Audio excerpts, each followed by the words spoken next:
Hello दोस्तों, आज हम पढ़ेंगे डॉक्टर ब्रायन वीच की और एक नई किताब दिव्यात्माओं के संदेश, मैसेजेस फ्रॉम मास्टर्स। अध्याय 1, शुभारंभ। हमारा कार्य है सीखना, ज्ञान के माध्यम से ईश्वर सदृश होना। हम बहुत थोड़ा जानते हैं। ज्ञान के माध्यम से हमें ईश्वर तक पहुंचना है और तब हम आराम कर सकते हैं। तब हम दूसरों को सिखाने तथा उनकी मदद करने के उद्देश्य से वापस आ सकते हैं। आप में से उन लोगों के लिए जो कुछ भी मुझसे पहली बार मुलाकात हो रहे हैं, मैं 2-4 पंक्तियों में अपना परिचय देना चाहता हूँ। अपने जीवन के उस भाग्यशाली दिन के बाद से जबकि मुझे एक पारंपरिक प्रशिक्षण प्राप्त चिकित्सक, मनोवैज्ञानिक का प्रोफेसर तथा हद से ज्यादा शक्की मिजाज व्यक्ति, यह एहसास हुआ था कि मानव जीवन उससे कहीं अधिक भव्य तथा गूढ़ है जितना कि मेरे संघन मेडिकल प्रशिक्षण से मुझे ज्ञान हो सका था। मैं इस दिशा में एक लंबा सफर तय कर चुका हूँ। एक विद्यार्थी के रूप में शिक्षा ग्रहण करते हुए मैंने अपनी अंडर ग्रेजुएट डिग्री कोलंबिया विश्वविद्यालय में तथा मेडिकल की degree Yale university school of medicine से प्राप्त की, जहाँ की मैं चिकित्सा विभाग में चीफ रजिस्ट्रेट भी था। कई यूनिवर्सिटी मेडिकल स्कूलों में मैंने एक शिक्षक के तौर पर अपनी सेवाएं दी तथा 11 वर्षों तक फ्लोरिडा के मियामी बीच स्थित माउंट सियानी मेडिकल सेंटर के मनोचिकित्सा विभाग का अध्यक्ष भी रह चुका हूँ। कैथरीन से मिलने से पहले तक वह मरीज जिसकी कहानी मैंने अपनी पहली पुस्तक मेनी लाइफ मेनी मास्टर्स में बताया है। मैं 40 से भी अधिक वैज्ञानिक परिचय के अध्यापक प्रकाशित करवा चुका हूँ तथा साइको फार्माकोलॉजिस्ट एवं मस्तिष्क रसायन के क्षेत्र में अंतर्राष्ट्रीय स्तर पर मेरी पहचान स्थापित हो चुकी थी। अंततः इस बात से किसी को आश्चर्य नहीं होना चाहिए कि उस समय में मेरा पैरा साइकोलॉजी अथवा पैरा वैज्ञानिक जैसे गैर वैज्ञानिक क्षेत्रों को बेहतर संदेह की दृष्टि से देखता था। पुनर्जन्मों या फिर पुनर्जन्म जैसी अवधारणाओं के बारे में मैं न तो कुछ जानता था और न ही जानना चाहता था। और तभी मेरा परिचय आध्यात्मिक मनोविज्ञान से हुआ, दाहिने मस्तिष्क से हुआ और गैर पारंपरिक विधा से हुआ, जिसे कि अब पास्ट लाइफ रिग्रेशन के नाम से जाना जाता है। कैथरीन ने कुछ ऐसी बातें याद करना शुरू कर दी, न मालूम कैसे, जो कि पुनर्जन्म की स्मृतियां सी मालूम पड़ी थी और न मालूम कैसे इस रिग्रेशन प्रक्रिया के फलस्वरूप इन स्मृतियों को याद करने के फलस्वरूप उसकी बीमारी के लक्षण गायब होने लगे। मैं आश्चर्यचकित था, लेकिन साथ ही साथ मैंने विज्ञान तथा अंतर्ज्ञान के बीच पारस्परिक संबंधों की तलाश भी शुरू कर दी थी। मैं यह प्रक्रिया 20 साल से पहले शुरू की थी और तब से लेकर अब तक मैं 2000 से अधिक मरीजों को उनके पूर्व जन्मों के गर्भकाल तथा जन्म पूर्व की स्मृतियों में जाने में सहायता कर चुका हूँ। इन अनुभवों को वर्णित करने के लिए मैं 3 पुस्तकें भी लिख चुका हूँ, जिनका कि दुनिया भर की 30 से अधिक भाषाओं में अनुवाद हो चुका है। चूंकि मेरा काम संबंध पुनर्जन्म, पास्ट लाइफ रिग्रेशन थेरेपी तथा सोलमेट्स के पुनर्मिलन जैसी अवधारणाओं से है, मैं पुनर्जन्म का अवघोषित डीन बन गया हूँ। मैं इस पहचान का स्वागत करता हूँ, क्योंकि मेरा मानना है कि जब तक हम अपने तमाम सबक सीखकर इस दुनिया के स्कूल में स्नातक नहीं हो जाते तब तक हम बार बार पुनर्जन्म लेकर वापस आते रहेंगे। और जैसा कि मैं बार बार कहता आया हूँ कि इस बात की सत्यता को प्रमाणित करने वाली ऐतिहासिक तथा क्लिनिकल प्रमाणों की कोई कमी नहीं है। लेकिन यह पुस्तक सिर्फ पुनर्जन्म तथा रिग्रेशन थेरेपी के बारे में नहीं है, यह उससे कहीं अधिक के बारे में है। ये अवधारणाएं पहले ही के कुछ एक हिस्से हैं, पहले की बाकी के हिस्से भी उतने ही महत्वपूर्ण हैं। अंततः जरूरी है कि हम उन सब के बारे में भी भली भांति जान लें। मैंने समग्र तथा वैकल्पिक उपचार पद्धतियों में लगे उपचारकों को, माध्यमों तथा अंतर्द्रिय क्षमतावान लोगों का काफी अध्ययन किया है और यह जाना है कि मनुष्य की आध्यात्मिक उन्नति के लिए के कई और आयाम भी हैं। यह पुस्तक मेरे 20 वर्षों के उस अध्ययन तथा अनुभवों का फल है, जो कि न सिर्फ पुनर्जन्म के क्षेत्र में अपितु न्यू एज के नाम से जाने वाले आंदोलन के बारे में भी है। यह मेरा प्रयास है कि आपको प्रेम व आनंद के बारे में पुनः याद दिलाने का तथा यह सिखाने का कि किस तरह आप इन गुणों को अभी, जबकि आप इस भौतिक शरीर और भौतिक आयाम में हैं, आपने भीतर उतार सकते हैं। इस पुस्तक के माध्यम से आप उस भीतरी शांति व प्रसन्नता का क्रमशः वापस पाने की तकनीकें सीखेंगे, जिनका कि आपके जीवन में लोप हो चुका है। इसमें आत्मा के वास्तविक स्वरूप, अमरता तथा अनावश्यक सद्गुणों के संबंध में बहुत कुछ पढ़ने मिलेगा। आपके जीवन संबंधों, आपके मिजाज तथा मानसिक स्थितियों, आपके शारीरिक स्वास्थ्य तथा आपकी नियति के रूपांतरित करने वाली बहुत सी व्यवहारिक तकनीकें व सलाहें आप इसमें पढ़ेंगे। इन सकारात्मक परिवर्तनों को लाने के लिए पुनर्जन्म की जानकारी होना आवश्यक नहीं है। सही समझ सबसे बड़ी चाबी है, जिससे ही आप अपने वास्तविक स्वरूप व वास्तविक उद्देश्य को समझेंगे। वैसे ही आपका जीवन सदा के लिए रूपांतरित हो जाएगा और तब आप दुनिया को बदल सकते हैं। मेरा जीवन भी इसी तरह बदला है। पुनर्जन्म की अवधारणा अब भी मेरे लिए उतनी ही महत्वपूर्ण है, किंतु अपने दैनंदिन जीवन में प्रेम, आनंद, भीतरी शांति के समझ, अनुभव तथा अभिव्यक्ति मेरे लिए कई अधिक महत्वपूर्ण साबित हुए हैं। मैं बेहद सौभाग्यशाली महसूस करता हूँ खुद को कि उस दिन कैथरीन मेरे दफ्तर में आई और पुनर्जन्म की अवधारणा के प्रति मेरे बंद मस्तिष्क को खोल दिया, मेरी सोई हुई चेतना को जगा दिया और चेतना के इस जागरण में आध्यात्मिक उन्नति तथा सही समझ का मार्ग प्रशस्त किया। कैथरीन के रिग्रेशन का एक महत्वपूर्ण तथा चौंकाने वाला पहलू था सम्मोहित अवस्था में रहते हुए ज्ञान के उच्च स्रोत सतह विस्तृत व सटीक सूचनाओं को ग्रहण करके मुझ तक पहुंचाने की उसकी अद्भुत क्षमता, उसके द्वारा प्रस्तावित की गई यह सामग्री पृथ्वी के हजारों लोगों के जीवन को प्रेरित तथा रूपांतरित करने वाली साबित हुई है। कैथरीन के ज्ञान के इस उच्चतम स्रोतों को दिव्यात्माओं के रूप में सिंचित किया, जो कि आध्यात्मिक रूप से अति विकसितशील अशारीरिक आत्माएं हैं। उन्होंने उसे कई ज्ञान की तथा कमाल की बातें बताई, जो कि उनसे मुझ तक प्रसारित की। सम्मोहन की अवस्था से बाहर आने के बाद कैथरीन अपने द्वारा याद किए गए पुनर्जन्मों की कई सारी बातों को पुनः याद कर पाने में समर्थ होती थी, किंतु इन दिव्यात्माओं से संपर्क के बारे में उसे कभी भी कुछ भी याद नहीं आया, क्योंकि दिव्यात्माओं के वे संदेश उसके माध्यम से प्रसारित हुए थे, वे उसकी स्मृति का हिस्सा नहीं थे।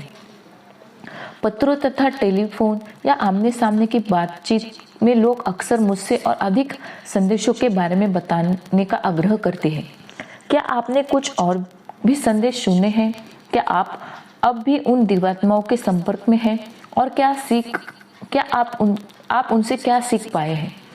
इसका जवाब है हाँ।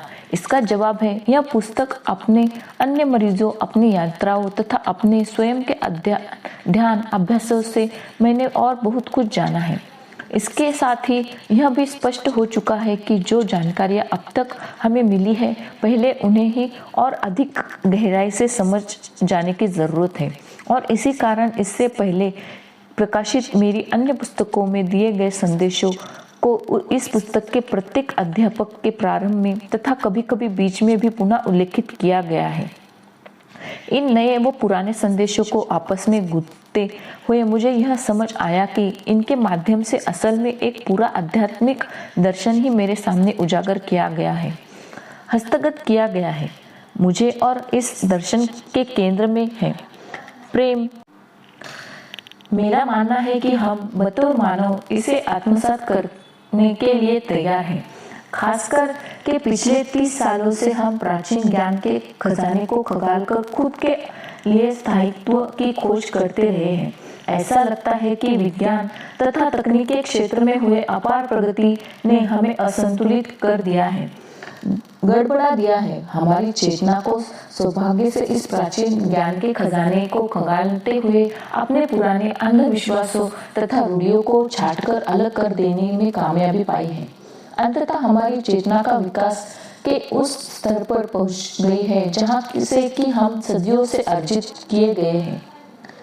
अब हम एक नई तथा समग्र आध्यात्मिक चेतना के ऐसे समुद्र में तैर रहे हैं जिनसे कि तमाम पुरानी मान्यताओं तथा संकीर्ण चेतना के बांध टूट गए हैं और इसके प्रमाण हमारे चारों ओर बिखरे हुए हैं। यह नई चेतना, नई सोच अब मुख्य धारा की वस्तु बनती जा रही है। The national institute of health of acute one औषधि विज्ञान, सम्मोहन तथा समाधि जैसे विषयों के अध्ययन अध्यापन के लिए आर्थिक संसाधन मुहैया कर रहा है। बीमा कंपनियां अब वैकल्पिक चिकित्सा पद्धतियों के कराए जाने वाले इलाज को भी कवर करने लगी हैं। पुरातन पंथी विज्ञापन एजेंसियां नए उत्पादों के प्रचार के लिए ऐसे अंतर्राष्ट्रीय कैंपेन तैयार कर रही है जिनमें कि पुनर्जन्म की अवधारणा को बिक्री के साधन के रूप में इस्तेमाल किया जा रहा है। फिल्म तथा टेलीविजन वाले इन न्यू एज अवधारणाओं को केंद्र में रखकर इच्छुक तथा जिज्ञासु दर्शकों के लिए कार्यक्रम तैयार कर रहे हैं। यह सब क्यों हो रहा है?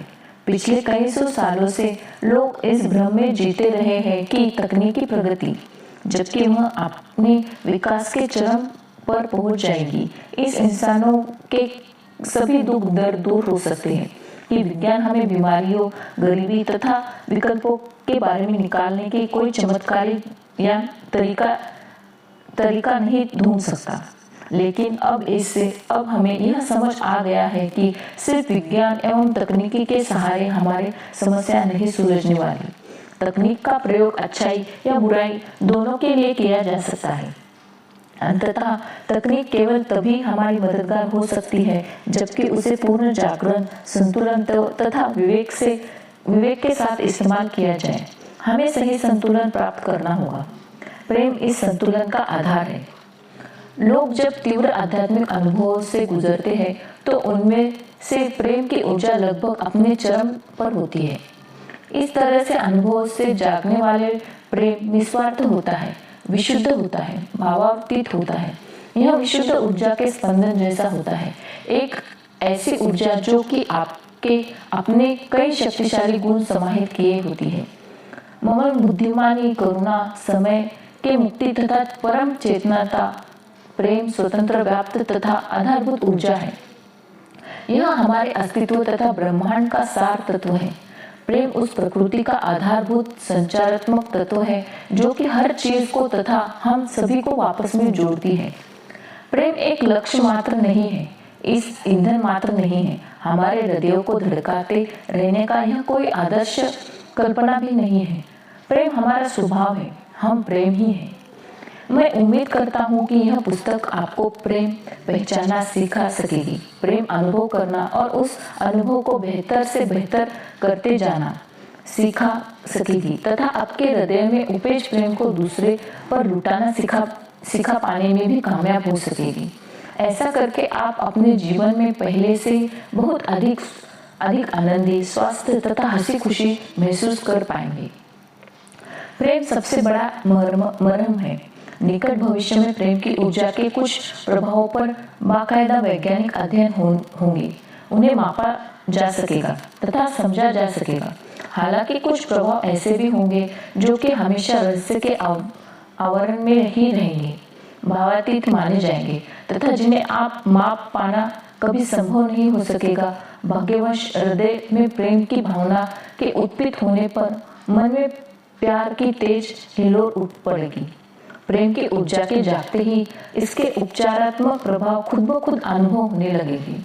भले आप उन्हें मापा न जा सके लेकिन समझ सकते हैं। भौतिक विज्ञानी जानते हैं कि हर एक चीज ऊर्जा है। परमाणु बॉम्ब का निर्माण ऊर्जा के रूपांतर व निस्तारण की तकनीकों के आधार पर ही किया जाता है। मनोवैज्ञानिक विज्ञान तथा पारंपरिक चिकित्सा विज्ञान कोशिका स्तर पर ऊर्जा के रूपांतरित के सिद्धांत पर ही कार्य करती है। परमाणु बमों तथा पारंपरिक चिकित्सा पद्धति के परिणाम भले ही बिल्कुल भिन्न हो, किंतु दोनों एक ही सिद्धांत पर कार्य करते हैं, ऊर्जा का रूपांतरण। प्रेम की ऊर्जा किसी भी बम या वनौषधि के मुकाबले अधिक शक्ति रखती है। हम ही अब तक इस सर्वाधिक मूलभूत व विशुद्ध ऊर्जा को उपयोग में लाना नहीं सीख सके। यदि हम इस ऊर्जा को उपयोग कर सके तो हर स्तर पर व्यक्तिगत तथा ब्रह्मांडीय उपचार संभव हो सकता है।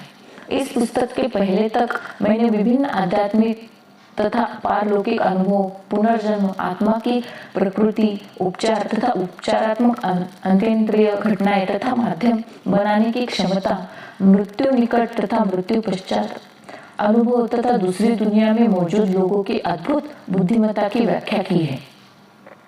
अब हमें अवसर मिला है कि हम उस ऊर्जा को समझें तथा अनुभव करें जो कि उपयुक्त सभी अनुभवों के संकल्पों तथा लोगों के समान रूप में मौजूद होती है तथा उन्हें आपस में जोड़ती है। जब आप ऐसे करोगे तो आपके जीवन की गुणवत्ता स्वयं में बढ़ जाएगी, आपका जीवन और अधिक समृद्ध हो जाएगा तथा आप भीतर शांति, आनंद व प्रसन्नता के मार्ग में खड़े अवधारणों व बाधाओं को दूर कर पाएंगे। हमारी आत्माएं हमेशा प्रेम की ओर ही आकर्षित होती है। जब हम इस बात को भली भांति समझ लेंगे कि प्रेम ही वह ऊर्जा है जो कि हमारे चारों ओर फैली हुई है तथा इसके उपचारात्मक स्पंदन लगभग तुरंत ही हमारे तन, मन तथा आत्मा को रूपांतरित करने की क्षमता रखते हैं, तभी केवल तभी जन्मों से चले आ रहे दर्द व बुराइयों को दूर कर पाएंगे। को प्रयोग करने का तरीका पर हमारा यह जरूरी है कि इस यात्रा पर आप अपने तार्किक विश्लेषक मस्तिष्क को अपने साथ रखें। बिना सोचे विचार, बिना किसी शक शुबे के हर चीज को स्वीकार करते जाना ही उतना ही मूर्खता पूर्ण होगा जितना कि बिना विचारे सब कुछ अस्वीकार कर देना।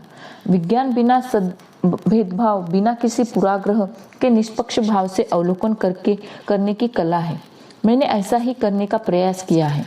मैं कुछ बेहद प्रतिभाशाली लोगों से, अंतर्द्रिय क्षमताओं, व्यक्तिगत माध्यमों से, उपचारकों तथा अन्य से मिल चुका हूँ तथा मेरा सामना बहुत सारे ऐसे लोगों से भी हुआ है जिनके पास बहुत ही सीमित प्रतिभा है और जो ज्यादातर मौका परस्त होते हैं। मैंने सालों साल वैज्ञानिक तौर तरीकों को अपनाकर सीखने का प्रयास किया है और इस दौरान मेरा तार्किक संदेह करने वाला मस्तिष्क हमेशा चौंकाना रहा है। मेरे तमाम अनुभवों की विज्ञान की छन्नी से गुजरने को मजबूत करता रहा है, लेकिन मैं इस बात के प्रति भी सजग रहा हूँ कि कहीं अतिरिक्त सावधानी के चक्कर में मूल बात समझने से मैं रह न जाऊं। यह एक अनुभव के निराशाजनक रहने का अर्थ यह नहीं है कि आगे से सारे अनुभव भी ऐसे ही होंगे जो कि अलग ही अनुभव की अवधारणा से बात सामने ले आएंगे। अंततः हर अनुभव हर व्यक्ति को नया मानकर चलना जरूरी है। अवलोकन।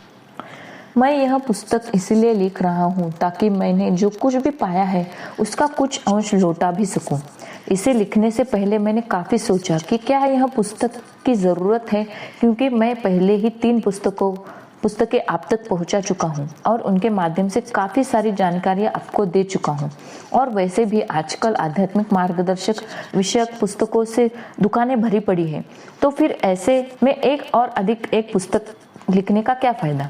फिर मुझे ख्याल आया कि टीचिंग अर्थात अध्यात्म एक बिल्कुल ही व्यक्तिगत सी प्रक्रिया है जो भी व्यक्ति विशेष के अंदाजे भया प्राथमिकों, मूल्यों तथा अन्य ढेरों बातों के आधार पर अपना अलग व विशिष्ट प्रभाव छोड़ती है।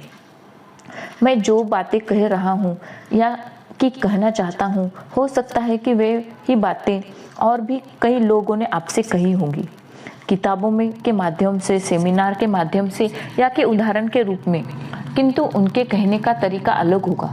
परम सत्य तो संभावितता है, एक ही है, किंतु उस तक पहुंचने के लिए तमाम रास्ते हैं और हर रास्ते में हम एक ही मंजिल तक पहुंचते हैं। सच वही रहता है। इसका यह अर्थ बिल्कुल नहीं है कि कोई एक शिक्षक किसी दूसरे से बेहतर है या किसी उसके पढ़ने का तरीका तथा उसका दर्शन बाकियों से उत्कृष्ट है। हाँ, वह अलग जरूर हो सकता है। बस इतना फर्क होता है कि जो शिक्षक, जो तरीका, जो दर्शन आपको रास आ जाए वही आपके लिए सर्वश्रेष्ठ है, और जो आपको रास नहीं आया वह किसी और को रास आएगा। यह भी सुनिश्चित है हम सब अलग अलग रास्तों से एक ही मंजिल की ओर बढ़ रहे हैं। अपने आध्यात्मिक स्वभाव को जानने समझने का एक मेरा रास्ता मेरे वर्षों के कठोर शैक्षणिक अध्ययन, चिकित्सात्मक के मेरे प्रशिक्षण, मनोविज्ञान में विशेषज्ञता के लिए एक किए गए प्रयासों तथा कई दर्शनों का अध्ययन पश्चात अपने मरीजों के साथ हुए अनुभव व अवलोकन से गुजरकर तय हुआ है। यह मेरा अपना रास्ता है। कुछ लोग किसी शक्तिशाली नैसर्गिक तथा उद्वेलित करने वाले अनुभव, मसहल, डीएनए अर्थात मृत्यु निकट अनुभव के द्वारा भी उस सत्य तक पहुंच सकते हैं जहां कि मैं पहुंच चुका हूं। कुछ और लोग उस स्तर तक पहुंचने के लिए किसी एक तकनीक, मसलन ध्यान को आधार बनाकर लंबे समय तक उसका प्रयोग करते रह सकते हैं।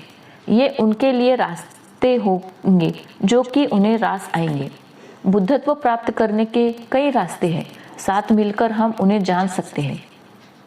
अपने अपने व्यक्तिगत अनुभवों की तीव्रता व प्रभाव के मुताबिक हमारे विश्वासों में भिन्नता संभव है। आप किसी चीज का वास्तविक अर्थ तब ही समझ पाते हैं जब आप उसके सार तत्व को अनुभव कर लेते हैं, और तब ही आप अपना विश्वास ज्ञान में बदलता है।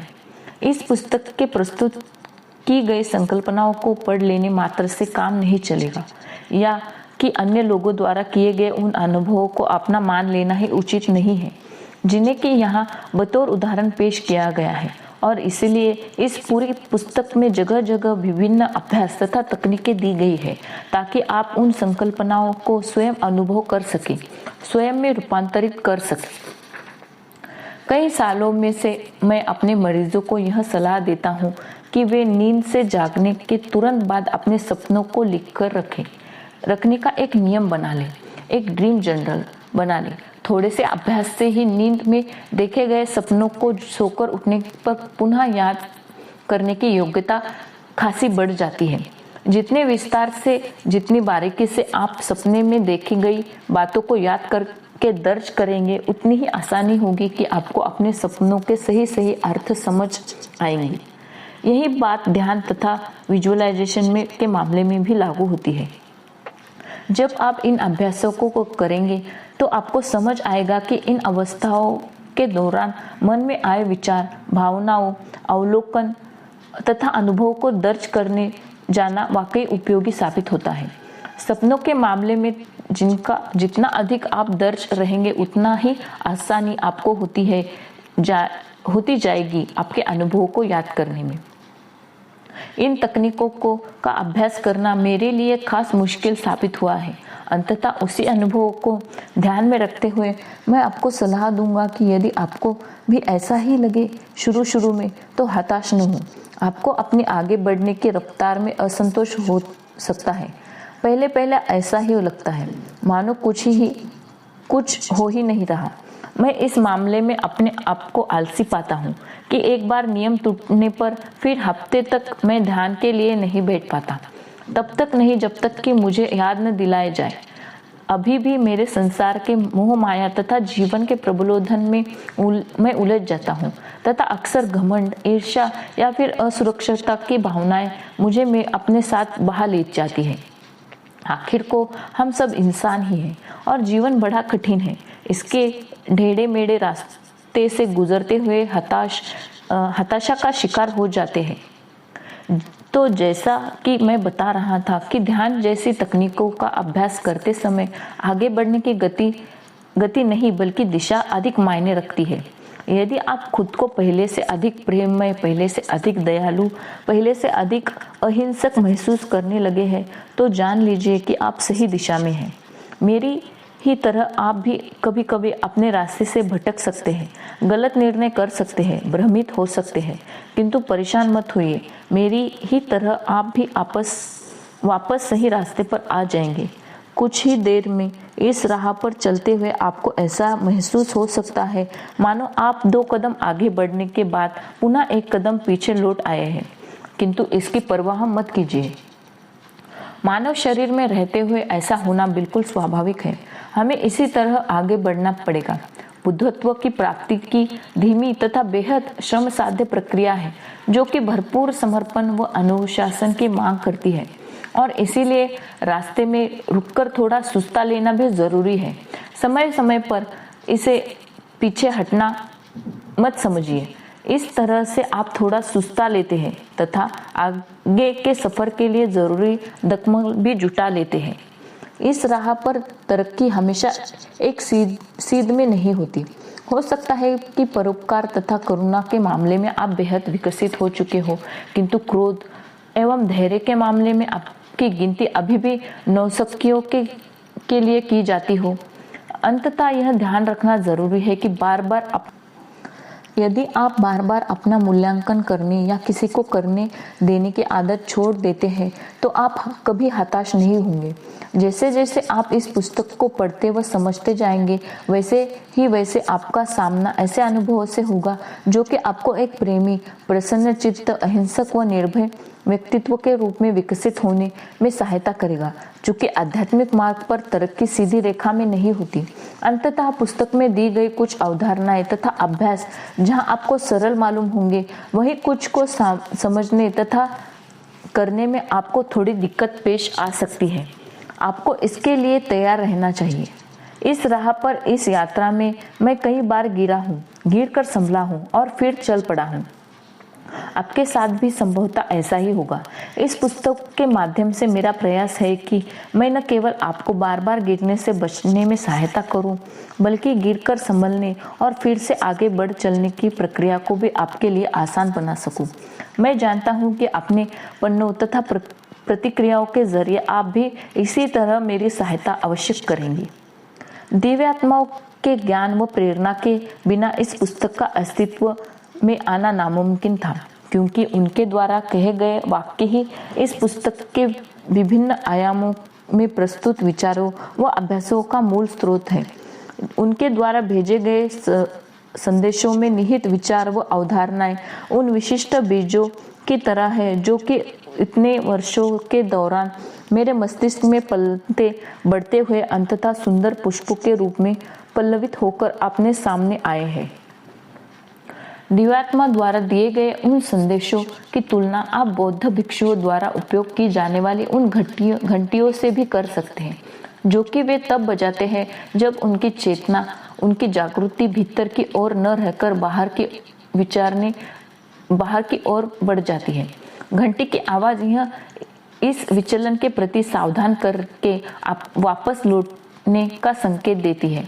इसी प्रकार दिव्यात्माओं के ये संदेश भी हमें याद दिलाते हैं कि हमारा मस्तिष्क उन महत्वपूर्ण बातों, प्रेम, शांति, जीवन की अंधश्वर आध्यात्मिक विचार तथा व्यवहार से भटक कर कहीं और गैर जरूरी बातों, सांसारिक वस्तुएं, घमंड तथा अहंकार, हिंसा, भय, चिंता तथा घृणा की ओर चली जा रही है, और हमें उसे वहां से वापस लौटा कर आना है। यह संदेश घंटियों की ही तरह हमें वापस चैतन्य कर देते हैं।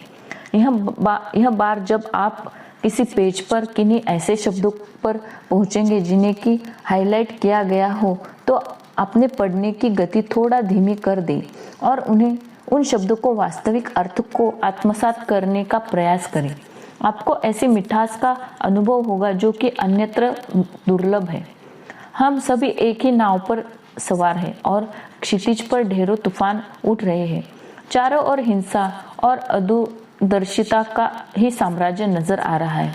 ऐसे हालात में जरूरी है कि हम आपसी मतभेद भुलाकर एक दूसरे के प्रति घृणा, क्रोध, भय तथा अपने अहंकारों को त्याग कर एक दूसरे के सहयोग से अपनी इस नाव को पार लगाएं। हमें ये सही मार्ग चुनने और उस पर चलने का साहस दिखाना होगा। यह जरूरी है कि हम एक दूसरे के प्रति प्रेम व सम्मान से पेश आए, एक दूसरे के भीतर मौजूद स्वाभाविक सुंदरता व गरिमा को देखें तथा सराहे, क्योंकि हमें सभी के भीतर आत्मा है और सभी आत्माएं एक ही परमात्मा का अंश है, और इसीलिए हमारे पास और कहीं चारा नहीं है सिवाय इसके कि हम एक ही चालक दल के सदस्यों के भांति एक साथ मिलकर एक ही दिशा में चप्पू चलाएं। केवल तभी हम क्षितिज पार मौजूद तूफानों से बचकर सुरक्षित अपने मंजिल तक पहुंच जाएंगे। यहाँ पर हमारा यह अध्याय समाप्त होता है। मिलते हैं हम अपने अगले अध्याय।